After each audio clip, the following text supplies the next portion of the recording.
Hello students, नमस्कार। स्वागत है आपका चाणक्य ग्रुप ऑफ इकोनॉमिक्स में। तो स्टूडेंट्स, आज हम डिस्कस करेंगे मैक्रो इकोनॉमिक्स का पार्ट 7 और आज से हम डिस्कस करेंगे कैलकुलेशंस ऑफ नेशनल इनकम। तो जितने भी न्यूमेरिकल्स हैं वो हम आज से स्टार्ट करेंगे। तो आज हम डिस्कस करने वाले हैं methods of calculating national income का पार्ट 1। तो ये है यहाँ पे प्रोडक्ट मेथड आज हम डिस्कस करेंगे। तो एक मेन इंपॉर्टेंट बात ये है, ये पार्ट 7 आपको तभी समझ आएगा जब आपने प्रीवियस 1 से लेके 6 पार्ट तक मैक्रो इकोनॉमिक्स के वीडियो 1 से लेके 6 तक आपने वॉच किए हैं, तो ही आपको ये पार्ट 7 समझ आएगा। ठीक, और स्पेशली पार्ट 7 बेस्ड है आपका पार्ट 4, पार्ट 5 और पार्ट 6। वैसे तो आपने टोटली वॉच करने हैं, लेकिन अगर आपका ये 4 मिस हो गया या 5th मिस हो गया, 6 मिस हो गया, तो आपको पार्ट 7 समझ बिल्कुल भी नहीं आएगा, तो इसकी कोई रिलेवेंसी नहीं रह जाती। तो इससे पहले, इस वीडियो पे आने से पहले आप इनको देख लीजिए, पार्ट 4, 5 और 6 को, क्योंकि तभी आपको ये वैल्यू एडेड मेथड समझ आएगा। मतलब जितने भी कैलकुलेशन है वो तभी समझ आएगी जब ये वीडियो 4th, 5th और 6 समझ आएगी। ठीक, और कोशिश ये करना कि वीडियो 1 to 6 सारे क्लियर करें, ताकि ये पार्ट आपको 7 और जो रिमेनिंग पार्ट हैं आगे वो इजीली समझ आ सके। तो हम आज डिस्कस करने वाले हैं methods of calculating national income. तो नेशनल इनकम क्या है? राष्ट्रीय आय की जो गणना होती है वो कौन करता है? CSO। इसको हम बोलते हैं सेंट्रल स्टैटिस्टिक्स ऑफिस, या कई बार हम बोलते हैं सेंट्रल स्टैटिस्टिक्स ऑर्गेनाइजेशन। तो ये डाटा कलेक्ट करता है नेशनल इनकम का। तो डाटा कलेक्ट करने के 3 मेथड्स हैं। एक है प्रोडक्ट मेथड और इसी को हम बोलते हैं वैल्यू एडेड मेथड। अब इसका मतलब क्या है? इसका मतलब ये है, इकोनॉमी में 3 सेक्टर हैं, प्राइमरी सेक्टर, टर्सरी सेक्टर और प्राइमरी सेक्टर, सेकेंडरी सेक्टर और टर्सरी सेक्टर। तो इन तीनों सेक्टरों से जितना ही प्रोडक्शन हुआ एक साल में, वो भी विद इन अ कंट्री, जितना भी हमें प्रोडक्शन हुआ विद इन अ कंट्री, उसको हम बोलते हैं GDP-MP, जितनी ये मार्केट वैल्यू है उसकी। तो ये प्रोडक्ट मेथड है, इसको हम बोलते हैं GDP-MP। दूसरा है इनकम मेथड, जितनी भी हमने इनकम अर्न की है इन तीनों सेक्टरों से। ठीक, और थर्ड है एक्सपेंडिचर मेथड, जितना भी हमने खर्चा किया है, एक्सपेंडिचर किया है इन तीनों सेक्टरों पे, या फिर जितनी भी हमने, देखो इकोनॉमी में तीनों ही तरह की एक्टिविटी हो सकती हैं, प्राइमरी, सेकेंडरी और टर्सरी। इन तीनों के अलावा और एक्टिविटीज़ नहीं हो सकती। कोई भी एक्टिविटी करो आप, वो इन तीनों में ही या फिर वो किसी एक में लाई करेगी ही करेगी। चलिए, तो सबसे पहले हम करते हैं वैल्यू एडेड मेथड। तो वैल्यू एडेड मेथड क्या है, पहले हम वो सीख लेते हैं कि वैल्यू ऐड कैसे होती है। अब देखो, एक एग्जांपल लेते हैं। यहाँ पे 3 सेक्टर हैं, एक प्राइमरी सेक्टर, दूसरा सेकेंडरी सेक्टर और तीसरा टर्सरी सेक्टर। तो एक एग्जांपल लेते हैं, फार्मर। प्राइमरी में कौन है? फार्मर है।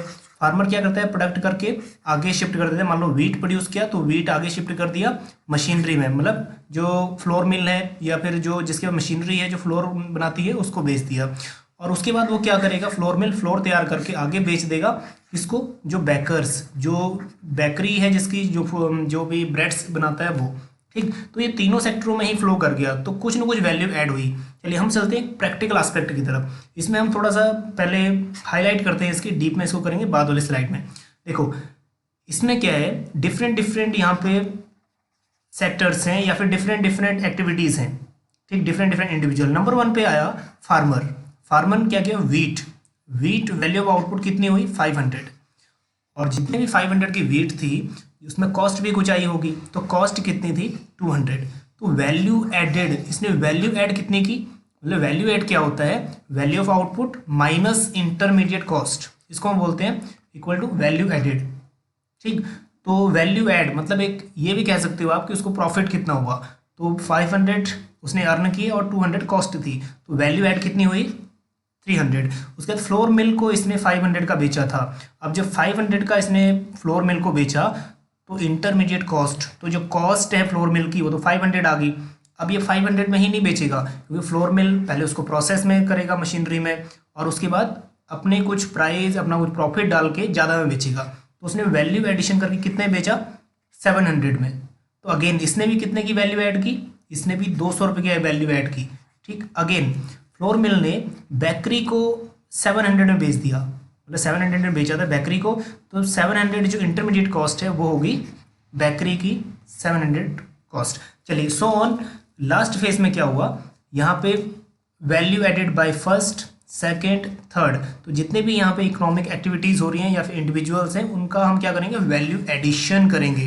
तो सबकी वैल्यू एडिशन करने के बाद 300 + 200 + 200 + 100, तो वैल्यू एडिशन कितना आया लास्ट में? 800। इसको हम फर्दर स्लाइड में डिटेल में करेंगे। तो यहाँ समझाने के लिए ये था, जो हम मीनिंग कर रहे थे, पहले मीनिंग समझना बहुत जरूरी है। So this method is used to measure national income in the different phases of production in the circular manner. तो डिफरेंट फेसेस ऑफ प्रोडक्शन क्या है, मतलब पहले प्राइमरी से होके जाता है सेकेंडरी में, सेकेंडरी से जाता है टर्सरी में। तो मतलब अगर ब्रेड आया, ब्रेड को क्या करेगा आगे कंज्यूमर को, और कंज्यूमर उससे क्या करेगा, सेटिस्फैक्शन लेगा। ठीक है, तो वो क्या है, एक सर्विस है। और डिफरेंट फेसेस में ये इंटरफ्लो अगर हम करें सर्कुलर फ्लो की तरह फ्लो कर रहा है। So it shows the contribution, ये इंपॉर्टेंट है, it shows the contribution of each producing unit. अब सभी प्रोड्यूसिंग यूनिट का कंट्रीब्यूशन है, मतलब वैल्यू एडेड है। यहाँ पे हम देख सकते हैं हर एक प्रोड्यूसिंग यूनिट ने अपनी अपनी वैल्यू को ऐड किया। और उसके बाद इन द प्रोडक्शन प्रोसेस, तो यहाँ पे सिंपल सी मीनिंग ये थी कि value addition by each and every unit या फिर ईच एंड एवरी इंडिविजुअल, ठीक, इन अ सर्कुलर मैनर या फिर in the different phases of production. So every individual enterprise add certain value, जितने भी एंटरप्राइज हैं अपनी अपनी तरफ से वो कुछ वैल्यू ऐड कर रहे हैं to the products which it purchase from some other firms. तो किसी और फर्म से भी उसने परचेज किया था एज इंटरमीडिएट गुड्स। तो जो इंटरमीडिएट गुड्स था वो क्या होगी, उनकी इंटरमीडिएट कॉस्ट। तो जैसे यहाँ पे इंटरमीडिएट कॉस्ट हमने पढ़ा था, ये फार्मर से फ्लोर मिल ने लिया 500 में, तो इसकी इंटरमीडिएट कॉस्ट होगी। ठीक, अगेन फ्लोर मिल ने 700 बेचा बेकरी को, तो बेकरी की इंटरमीडिएट कॉस्ट कितनी होगी, 700। So when value added by each and every individual firm is summed up, summed क्या है, जोड़। तो जितने भी वैल्यू एडेड सभी फर्म की एक बार कर देंगे हम, तो हमारे पास क्या आ जाएगा, we get the value of national income, और जिसको हम क्या बोलेंगे, जीडीपी एमपी या फिर जीवीए। इसका मतलब सेम है, gross value added at market price. ठीक, जीवीए और जीडीपी एक ही बात है। सो हम इस मेथड को value added method is also known as, इसको हम ये भी बोल सकते हैं प्रोडक्ट मेथड, इसको हम इन्वेंट्री मेथड ही बोलते हैं, इसको हम नेट आउटपुट मेथड ही बोलते हैं, और इंडस्ट्रियल ओरिजिन मेथड भी इसको बोलते हैं। तो आ सकता है किसी भी मेथड से, तो इन मेथड को याद करके रखना, इनको ये भी कहा जा सकता है। ठीक, हो सकता है कि वो वैल्यू एडेड ना बोल के नेट आउटपुट मेथड बोल दे। ओके, अब पढ़ते हैं what is the concept of value added. Value added का कॉन्सेप्ट क्या है। So value added is the difference between value of output and an enterprise of an enterprise and the value of its intermediate consumption. तो जो हमने ये किया था ना, ये यही है, value added is the difference between value of output minus intermediate cost. ठीक, सो इंटरमीडिएट कंजप्शन, जिसको हम इंटरमीडिएट कॉस्ट भी बोल सकते हैं। सो इन वैल्यू एडेड, अब ये वाली लाइन थोड़ा इंपॉर्टेंट है, value added equal to value of output. अब वैल्यू ऑफ आउटपुट में दो चीजें डिफरेंट हैं। ठीक, नंबर 1 है डोमेस्टिक सेल और नंबर 2 है एक्सपोर्ट। कई बार क्या होता है, अगर तो वैल्यू ऑफ आउटपुट है तो मतलब डोमेस्टिक सेल भी इंक्लूड है और एक्सपोर्ट भी, यहाँ एक्सपोर्ट कर लेना इसको, एक्सपोर्ट भी इंक्लूड है। ठीक, दूसरी तरफ अगर ऐसा नहीं है, अगर डोमेस्टिक सेल दिया है और एक्सपोर्ट दिया है, फिर आप इनको प्लस करेंगे, डोमेस्टिक सेल प्लस एक्सपोर्ट को प्लस करेंगे, तो हमारे पास क्या आ जाएगा, वैल्यू ऑफ आउटपुट। तो जब तक नहीं समझ आता इसको एक बार समझ लेना डीपली, क्योंकि नेशनल इनकम की न्यूमेरिकल्स आपके तब इजी हो जाएंगे। उसके बाद डोमेस्टिक कंजप्शन प्लस इंपोर्ट से बनता है इंटरमीडिएट कंजप्शन। तो इंटरमीडिएट कंजप्शन में अगर इंटरमीडिएट कंजप्शन दिया हुआ है तो ये समझ लो सेपरेटली हमें डोमेस्टिक कंजप्शन और इंपोर्ट ऐड करने की ज़रूरत नहीं पड़ेगी। और अगर हमें डोमेस्टिक कंजप्शन अलग दिया हुआ है और इंपोर्ट भी अलग दिया हुआ है, तब हमें ज़रूरत पड़ेगी इनको सेपरेटली ऐड करने की। ठीक, इन दोनों के जोड़ हमारे पास क्या बनेगा, इन दोनों के जोड़ को हम बोलेंगे इंटरमीडिएट कंजप्शन, और इन दोनों के जोड़ को हम बोलेंगे वैल्यू ऑफ आउटपुट। चलिए next, value of output. So value of output refer to market value of all goods and services. तो वैल्यू ऑफ आउटपुट क्या है, जितने भी गुड्स हैं मार्केट में उनकी मार्केट वैल्यू, मतलब final value produce during a period of 1 year, और वो प्रोड्यूस की गई हैं 1 ईयर की, मतलब with an accounting year. Okay ना, अब ये वाला इंपॉर्टेंट है, how to measure the value of output. तो वैल्यू ऑफ आउटपुट हम कैसे मेजर कर सकते हैं? When the entire output is sold in an accounting year, जब जितने भी अकाउंटिंग ईयर में जो भी आइटम सोल्ड होगी, ठीक, जो सेल होगी है, उनको हम क्या बोलेंगे? Value of output. और सेल को हम ऐसे भी बता सकते हैं, that is quantity multiplied by price. जैसे हमने लास्ट अपनी स्लाइड्स में जीडीपी को भी किया था, क्वांटिटी ऑफ आउटपुट जितना भी प्रोड्यूस किया प्राइस से मल्टीप्लाई कर दो, ठीक। तो value of output is equal to sales. अब इस सेल्स में कई बार ऐसी चीज़ें भी होती हैं जो प्रोड्यूसर की कुछ चीज़ें नहीं बिकती। तो मतलब कुछ चीज़ें, जो मान लो एक प्रोड्यूसर यूनिट है, 20 चीज़ें सेल करनी थी, मतलब 20 नहीं हुई, उसमें से क्या हुआ, 15 ही सेल हुई, तो ये 5 कहाँ जाएंगी? तो 5 जाएंगी, वैल्यू जो है इसकी, ये जाएंगी इन्वेंट्री या फिर चेंज इन स्टॉक में, ठीक। So when the entire output is not sold in an accounting year, then unsold stock is added to the value of sale. अब ये भी इंपॉर्टेंट है, ये क्या कह रहा है, कुछ जो अनसोल्ड यूनिट है, अगर अनसोल्ड यूनिट है वो नहीं बिकी, ठीक, तब भी वो अमाउंट कहाँ जाएंगी? वो भी ऐड होंगी सेल्स में। लेकिन जो अनसोल्ड स्टॉक है is the excess of closing stock over opening stock and it, और ये क्या टर्म्स हो जाएगा? Change in stock. चेंज को हम रेफर करते हैं डेल्टा। तो चेंज इन स्टॉक क्या है आपका? जो भी अनसोल्ड यूनिट है, जो अनसोल्ड यूनिट है वो भी प्लस, तो हम वैल्यू ऑफ आउटपुट में क्या करेंगे? एक तो सेल्स, उसके बाद प्लस चेंज इन स्टॉक। तो जो अनसोल्ड यूनिट था वो भी ऐड हो जाएगा वैल्यू ऑफ आउटपुट में। अब चेंज इन स्टॉक में दो चीज़ें होती हैं, मतलब ये होता है एक closing stock minus opening stock. अब इसका मतलब क्या है? जब आपका ईयर खत्म होने वाला था तब आपके पास कितने स्टॉक हैं, और ओपनिंग स्टॉक है शुरू में, ईयर के शुरू में आपके पास कितने स्टॉक प्रेजेंट थे। तो यहाँ पे इस टर्म्स को समझ लेना। तो टोटल वैल्यू ऑफ आउटपुट क्या बन गई है? Value of output equal to sale plus change in stock. तो जब आप नेशनल इनकम काउंट करोगे, तो जब आप जीडीपी एमपी करोगे, जीवीए या जीडीपी एक ही बात है, ग्रॉस वैल्यू एडेड या ग्रॉस डोमेस्टिक प्रोडक्ट, तो उसमें ये काम आएगा। Sales plus change in stock, हम दोनों को ऐड करेंगे, ठीक। तो चेंज इन स्टॉक में वो चीज़ें हैं जो अनसोल्ड हैं, और या फिर जो डिफरेंस है closing stock minus opening stock का। सो ये वाला change in stock equal to closing stock minus opening stock. और एक दूसरा तरीका भी है, one more way to calculate value of output. एक दूसरा तरीका भी है, कई बार क्या होता है हमें डिफरेंट, और ये होमवर्क भी, आपका होमवर्क में भी कुछ इस टाइप का ही क्वेश्चन देखने को मिलेगा, उसको सॉल्व आउट आप जरूर करिए। तो उसमें क्या है, कई बार क्या होता है, सेल को हमें सेल नहीं दे रखी होती, हमें क्या दिया होता है? क्वांटिटी दी होती है और प्राइस दिया होता है। तो हम क्या करेंगे? दोनों को आपस में मल्टीप्लाई करेंगे, तो हमारे पास निकल आएगा sale. So value of output can be calculated as value of output equal to quantity and price, ठीक है। इन दोनों को मल्टीप्लाई करके हमारे पास क्या आ जाएगा? वैल्यू ऑफ आउटपुट मीन्स जो सेल थी।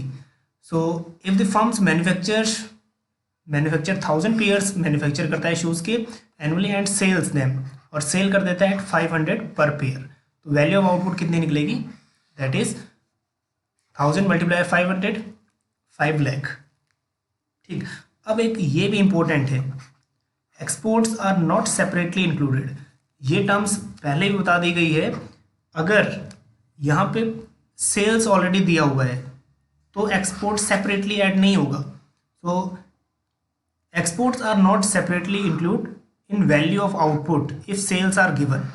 अगर सेल्स दिया हुआ है तो आप एक्सपोर्ट को सेपरेटली ऐड नहीं करोगे, क्योंकि एक्सपोर्ट ऑलरेडी सेल्स में काउंट हो गया है। So and domestic sales are not specifically mentioned, क्योंकि वहाँ पे डोमेस्टिक सेल ना एक स्पेसिफिक मेंशन नहीं है। तो जो सेल है इसका मतलब ऑलरेडी एक्सपोर्ट उसमें इंक्लूडेड है। सो अगर हम ओपन इकोनॉमी की बात करें, ओपन इकोनॉमी मतलब अगर हम वर्ल्ड को भी जोड़ दें तो सेल्स जो है वो already include in both domestic sale and export. तो जो सेल्स है उसमें दोनों ही आ जाएंगे, डोमेस्टिक सेल भी आ जाएगा और एक्सपोर्ट भी आ जाएगा, सेपरेटली ऐड करने की जरूरत नहीं पड़ेगी। चलो एक एग्जांपल लेते हैं यहाँ पे। केस 1, सेल्स दिया हुआ है 2000 और एक्सपोर्ट दिए हुए हैं 4000, देन वैल्यू ऑफ आउटपुट, तो वैल्यू ऑफ आउटपुट अगर हम बात करें 2000 ही आएगी, क्योंकि जो एक्सपोर्ट था ना वो एक्सपोर्ट ऑलरेडी सेल्स में ऐड हो गया था, ठीक। तो ये हम एडिशनल ऐड नहीं करेंगे, तो ये ऑलरेडी सेल्स में ऑलरेडी आ चुका है, तो 2000 ही वैल्यू है। Case 2, domestic sales equal to 700 and exports equal to 200। अब डोमेस्टिक सेल अलग से दिया हुआ है, देखो सेल यहाँ सेल था लेकिन यहाँ डोमेस्टिक सेल स्पेसिफिक दिया हुआ है। अब हम क्या करेंगे, डोमेस्टिक सेल प्लस एक्सपोर्ट, अब हम प्लस करेंगे एक्सपोर्ट को भी, क्योंकि डोमेस्टिक सेल स्पेसिफिक दिया हुआ है, तो ये वैल्यू जो है वो आ जाएगी 900। So exports are included as domestic sales are specifically mentioned. चलिए next one, estimating value added और वैल्यू एडिशन। तो ये वही चीज़ है जो हमने समझने के लिए यूज़ किया था इसकी मीनिंग को, ठीक, वैल्यू एडेड की मीनिंग को। तो वैल्यू एडेड क्या होता है, it is a difference between value of output minus या फिर एंड इंटरमीडिएट कॉस्ट या इंटरमीडिएट कंजप्शन, तो हमारे पास आ जाता है वैल्यू एडेड। तो वैल्यू एडेड जितने भी ये यूनिट्स हैं अपनी अपनी वैल्यूज़ ऐड करेंगी, मतलब अपने अपने जो काम के बदले जो जितना भी वर्क किया है उतनी वैल्यू ऐड करेंगे। तो फार्मर ने सबसे पहले 500 में वीट को बेचा, 500 में वीट को बेचा और उसकी कॉस्ट 200 आई थी। मान लो इंटरमीडिएट कॉस्ट जितने भी है, चाहे रॉ मटेरियल्स पे हैं, चाहे इरिगेशन है या फिर कोई फर्टिलाइजर्स है, उस पर 200 कॉस्ट आई, तो अपनी वैल्यू ऐड कितने की 300 की, ठीक, और बेच दिया उसको 500 में फ्लोर मिल को। तो फ्लोर मिल ने 500 में लिया, तो इंटरमीडिएट कॉस्ट कितने की आई फ्लोर मिल को 500 की, और फर्दर फ्लोर मिल प्रोसेस करेगा इंडस्ट्री में, मतलब अपनी मशीनरी में, तो कुछ कॉस्ट भी आएगी। तो फर्दर इसको अपनी वैल्यू ऐड करके उसने बेच दिया 700 में, इसको बेकरी को। तो बेकरी को 700 बेचा, तो बेकरी की इंटरमीडिएट कॉस्ट कितनी आई 700। तो बेकर्स अगेन 700 में ही उसको नहीं बेचेगा, फर्दर वो क्या करेगा, अपनी वैल्यू ऐड करेगा उसमें, उसमें जितना ही प्रोसेसिंग में खर्चा आया वो भी इंक्लूड करेगा, थोड़ा प्रॉफिट इंक्लूड करेगा। तो वैल्यू ऐड करने के बाद मतलब यहाँ पे अगेन इसने भी कितनी वैल्यू ऐड की 200, और फ्लोर मिल ने भी 200 वैल्यू ऐड की, ठीक। और फर्दर बेकरी क्या करेगा, ये शॉपकीपर को बेच देता है दैट इज 900 में। तो शॉपकीपर की 900 इंटरमीडिएट कॉस्ट आ गई, और अब शॉपकीपर उसको 900 में ही नहीं बेचेगा, शॉपकीपर थोड़ा प्रॉफिट लेगा, थोड़ा अपनी वैल्यू ऐड करेगा, और उसमें कुछ उसके एक्सपेंसेस भी हैं, लाइटिंग या फिर कुछ और, तो उसके बाद 1000 में बेच देता है कंज्यूमर्स को, ठीक। तो इसके बाद वैल्यू कितनी ऐड की 100। तो अब इसमें क्या हुआ, टोटल वैल्यू ऑफ आउटपुट इन सबको प्लस करने के बाद 3100, इंटरमीडिएट कॉस्ट आ जाता है 2300, ठीक। तो जो भी हमारे पास वैल्यू एडेड रहता है, वैल्यू एडेड का मतलब इन सबका प्लस, तो इन सबका प्लस हमारे पास कितना है 800। तो टोटल वैल्यू एडेड कितना हुआ 800।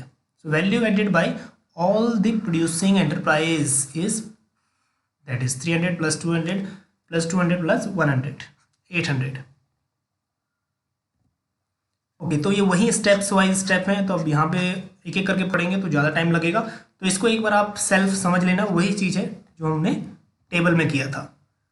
चलिए अब हम करते हैं value added by each producing enterprise क्या बनता है, तो ये बनता है GDP MP, और इसी को हम बोलते हैं GVA MP। So enterprise is also known as gross value added. So value added by each producing enterprise, जितने भी एंटरप्राइजेस की वैल्यू थी उन सब की वैल्यू को हम क्या बोलते हैं, दैट इज GDP MP या फिर GVA MP।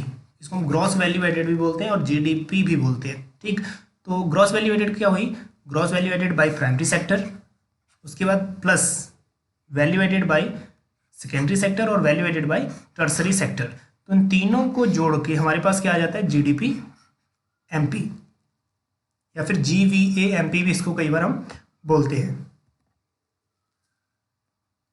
चलिए अब समझते हैं calculation of national income by using value added method.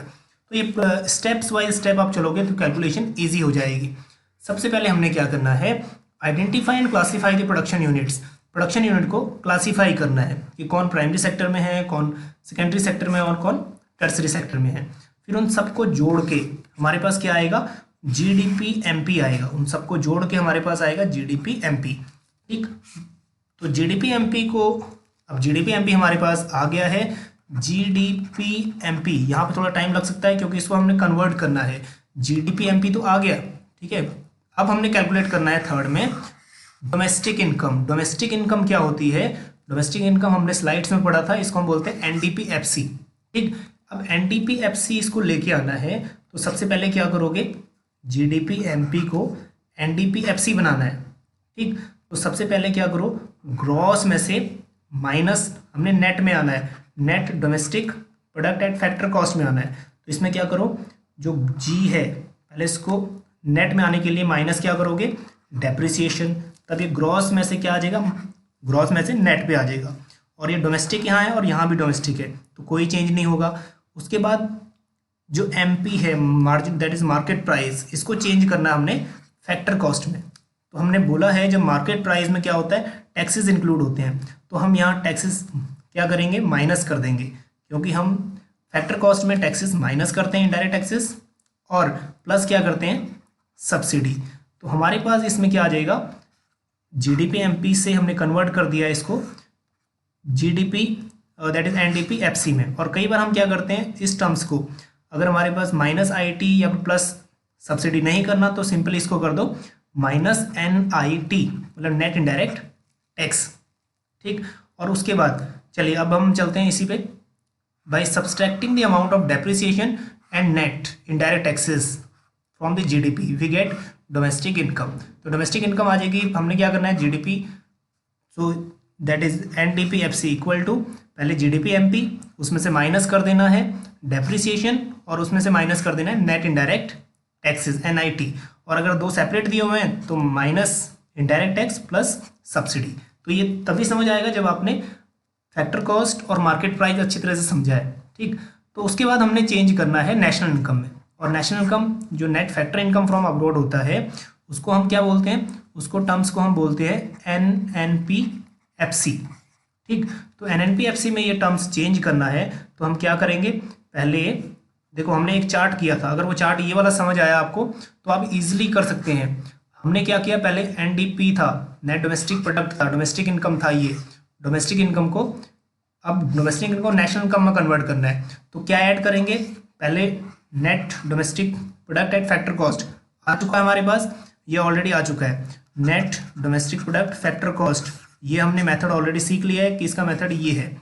अब उसके बाद NNP-FC जो नेशनल इनकम है दैट इज NNP-FC, इसमें हम क्या करेंगे, प्लस कर देंगे सिर्फ net factor income from abroad. तो net factor income from abroad क्या करेंगे, यहाँ पे प्लस कर देंगे, ठीक। तो हमारे पास आ जाएगा नेशनल इनकम। चलिए अब हम चलते हैं एक प्रैक्टिकल क्वेश्चन के ऊपर। तो क्वेश्चन में यहाँ पे there are only 2 producing sectors A and B। Question को आराम से समझिए, पहले उसको एनालाइज कीजिए, जो आपने अभी तक चीज़ें सीखी हैं वहीं से ये सॉल्व आउट होगा। 2 एंटरप्राइज हैं A और B, और हमें पता करना है gross value added at market price by each sector. तो GDP-MP पता करना है दोनों सेक्टरों का। उसके बाद हमें पता करना है नेशनल इनकम, ठीक। तो वैल्यूज ये वाली दी हुई हैं। तो सबसे पहले हमने क्या करना है, सबसे पहले हमें क्या निकालना है, हमें निकालना है GVA/A, ठीक है। यहाँ स्टेप बाय स्टेप चलेंगे। पहले A में हम क्या लिखेंगे, that is gross value added by A firms, ठीक। उसके बाद ग्रॉस वैल्यू एडेड दूसरे टर्म्स में करेंगे, gross value added by B firm. चलिए A फर्म्स का ग्रॉस वैल्यू एडेड कर लेते हैं। इसमें हम क्या करेंगे, जितनी भी सेल्स दी हैं, सेल्स बाय A फर्म ने जितने भी सेल्स हैं वो, अब आपने देखा होगा प्लस हमने क्या किया, जब भी हम वैल्यू एडेड हम करते थे तो हम क्या करते थे, sales plus change in stock, plus change in stock को हमने प्लस किया था। और चेंज इन स्टॉक क्या होता है, closing stock minus opening stock, ठीक। उसके बाद हमने क्या किया था, जितने भी इंटरमीडिएट कंजप्शन है ना वो इंटरमीडिएट कंजप्शन माइनस कर दो, इंटरमीडिएट कंजप्शन। और ये रॉ मटेरियल भी जो है इंटरमीडिएट कंजप्शन ही होता है, इंटरमीडिएट कंजप्शन बाय A। चलिए इसको सॉल्व करते हैं आगे। सबसे पहले देखो सेल्स बाय A कितना है, तो सेल्स बाय A ये वाला दैट इज 1000। उसके बाद प्लस करके change in stock, change in stock ये रहा A फर्म्स का, मतलब क्लोजिंग स्टॉक कितना है 50 और माइनस ओपनिंग स्टॉक कितना है 100। उसके बाद हमने क्या करना है, minus intermediate consumption of A। तो इंटरमीडिएट कंजप्शन ऑफ ए ये रहा, purchase of raw material bye A that is 500, तो इसको हम क्या करेंगे माइनस।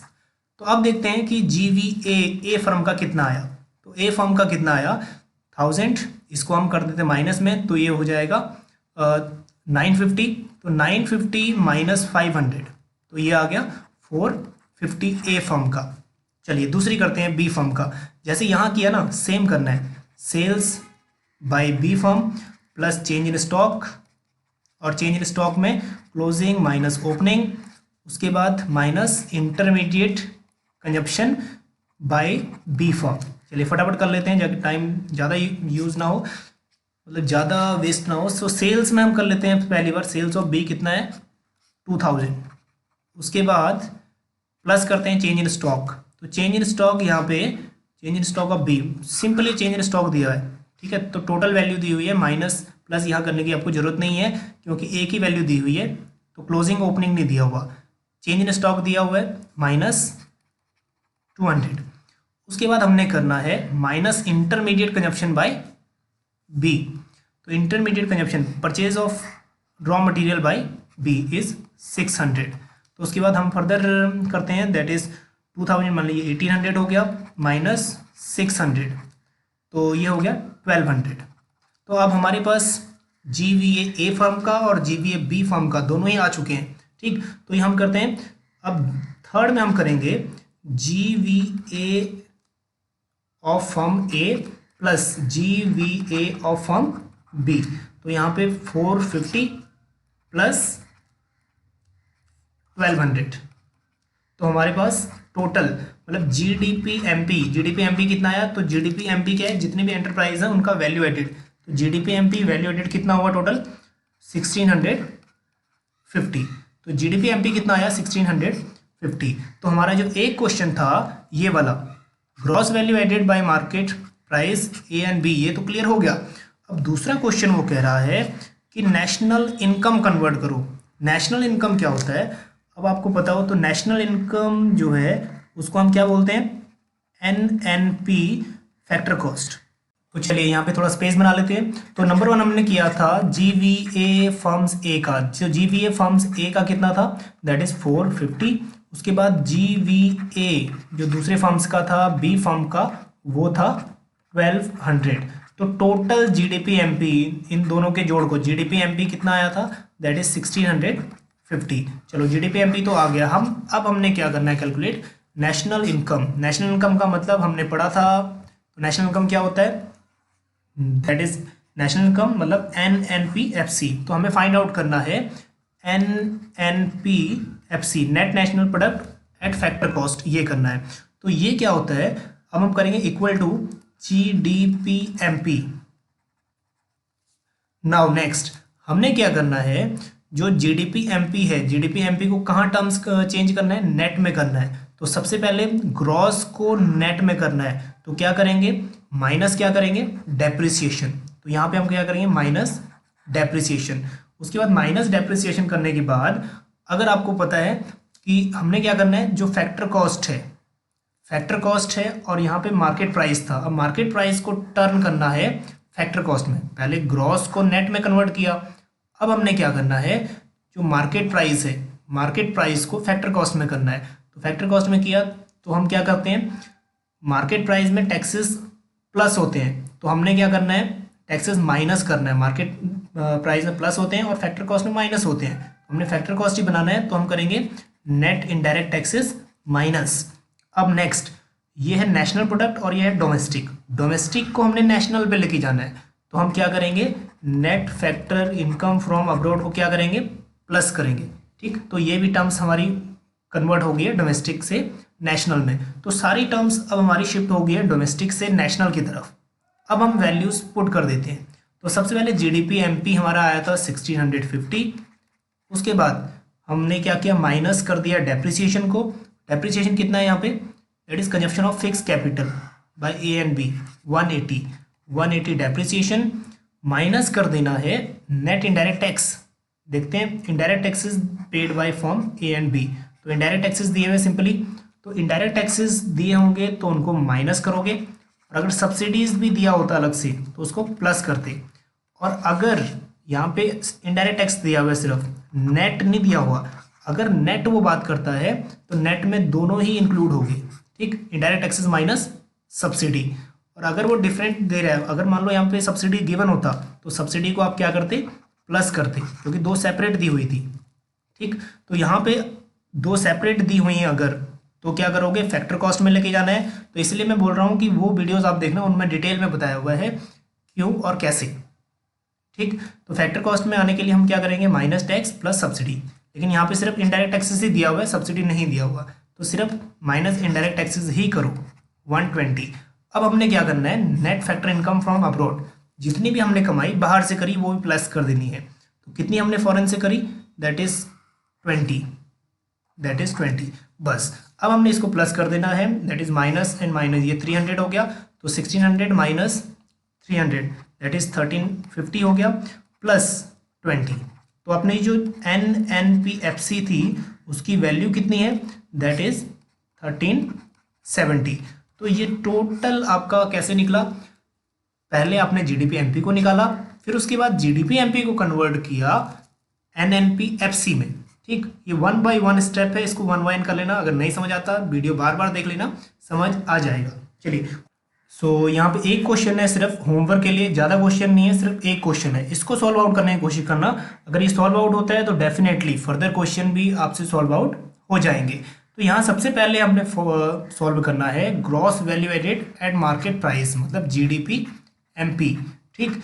और उसके बाद हमने करना है नेशनल इनकम, सेम, दोनों की सेम कैलकुलेशन है जो हमने लास्ट टाइम की थी, बट यहाँ चेंज किया है, हमने क्या बोला था, जो सेल है, सेल को हम ऐसे भी दिखा सकते हैं, क्वांटिटी मल्टीप्लाई बाई प्राइस। तो यहाँ पे प्राइस पर यूनिट दिया हुआ है और आउटपुट सोल्ड दिया हुआ है, तो सेल की जगह इनको दिया हुआ है, ठीक है, इनको आपस में मल्टीप्लाई कर लेना। तो बाकी फर्दर जो भी आपको डिफिकल्टी लगती है एक बार ग्रुप में या फिर एक बार कमेंट पोर्शन में जरूर बता देना। चलिए, मिलते हैं आपको अब नेक्स्ट वीडियो में।